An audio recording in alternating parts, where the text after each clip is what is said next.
kita selama ini underestimate tentang Jokowi.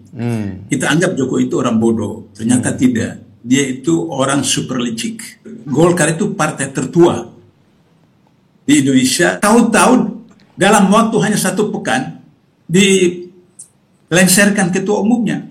Padahal ketua umumnya itu sudah habis-habisan, kemudian menggolkan anak Jokowi Gibran di presiden. Tahu-tahu disingkirkan, punya duit banyak. Presiden dari Soekarno sampai sekarang, presiden yang terkaya adalah Jokowi. Berita bahwa ada investor dari Singapura yang sekian triliun untuk IKN. Itu bohong. Itu uang dia, uang Jokowi sendiri. KPK baru itu Desember. Nah, tuh. Tapi dari 10 orang yang saya lihat, 20 orang yang saya lihat itu, sudah ada orang Jokowi di situ. Itu meskipun Prabowo menang dengan curang, tapi kita dorong dia untuk menunjukkan bahwa dia punya keberanian untuk memproses menakannya. Jokowi itu terlibat di dalam membebaskan pajak dari soal import ini seperti itu. Sehingga demikian maka Firly itu punya kewajiban dan tugas untuk melindungi Tito dan Jokowi di KPK seperti itu.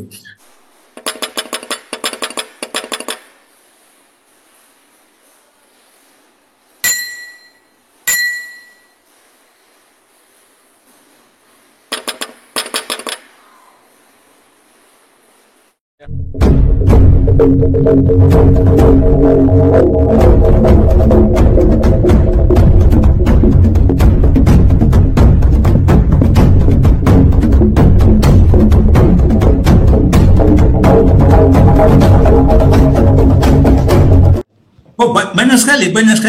Bisa Gibran, bisa Bobi, dan bisa Jokowi setelah Jokowi lengser. Kalau misalnya tadi ada dikatakan bahwa tidak ada presiden atau keluarga presiden di proses, ada. Soeharto diadili. Hanya karena kemudian dianggap itu gangguan sehingga kemudian dihentikan oleh Kejaksaan Agung di pengadilan. Kemudian Tommy Soeharto diadili dan jatuh hukuman. Sekian dipenjarakan di Jawa itu, yang penjara besar itu itu. Nah itu. Jadi ada. Jadi persoalannya adalah nanti kita melihat pada pimpinan KPK yang baru. Ya. Kalau pimpinan KPK yang baru itu ada 1 orang gila, tanda petik, maka dia akan proses. Nah, persoalannya adalah, saya selalu katakan di mana-mana bahwa kita selama ini underestimate tentang Jokowi. Kita anggap Jokowi itu orang bodoh. Ternyata tidak. Dia itu orang super licik. Karena super licik, maka 75% menterinya itu orang bermasalah.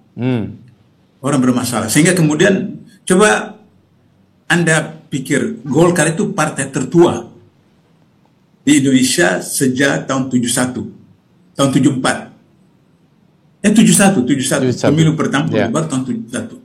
Saya ikut pemilu pertama kali itu waktu mahasiswa di Makassar. Tahu-tahu dalam waktu hanya 1 pekan dilengsarkan ketua umumnya.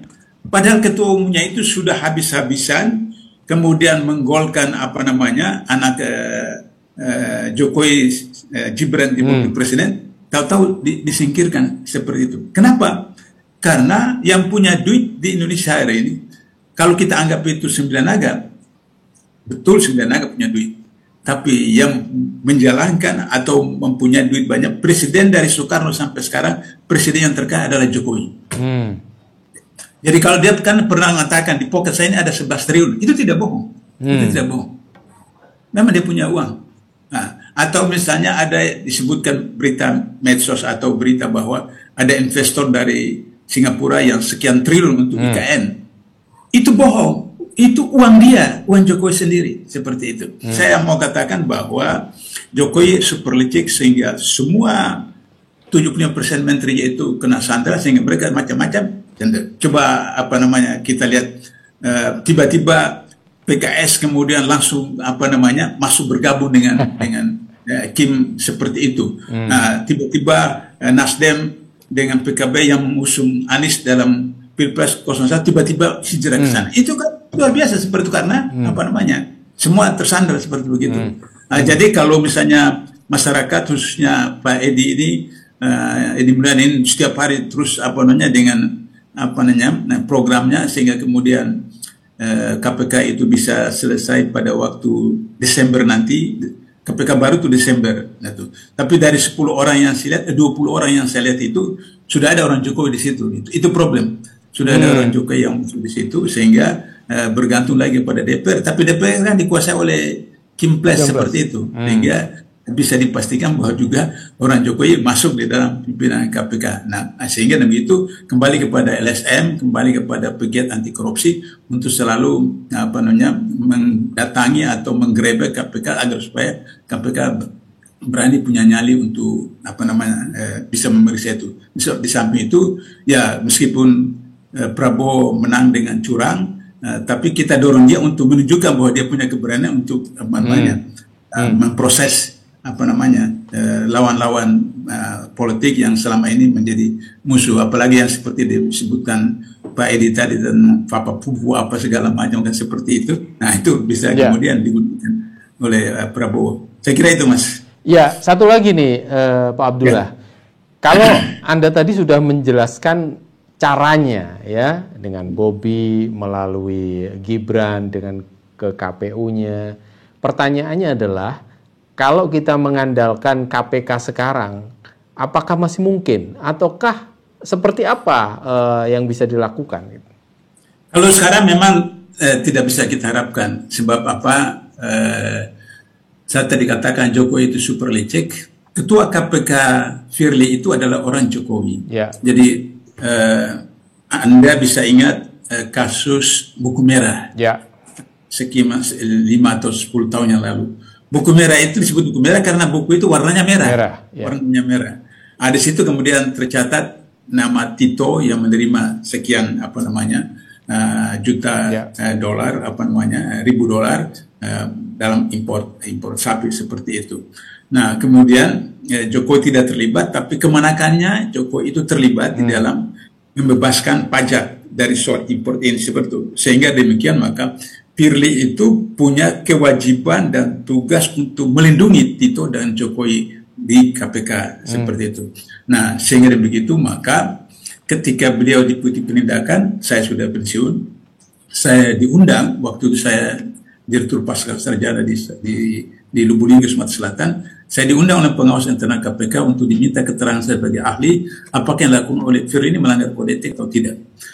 Karena saya koordinator penyusunan SOP KPK, saya punya tanggung jawab moral untuk menegakkan prinsip-prinsip SOP dan kode itu. Saya terbang datang sampai di sana. Pengawas internal itu sebelum diajukan pertanyaan ditayangkan 2 video singkat. Ketika saya lihat video singkat, saya katakan ini bukan pelanggaran kode etik, ini pidana. Pengawas internal itu, kenapa Pak?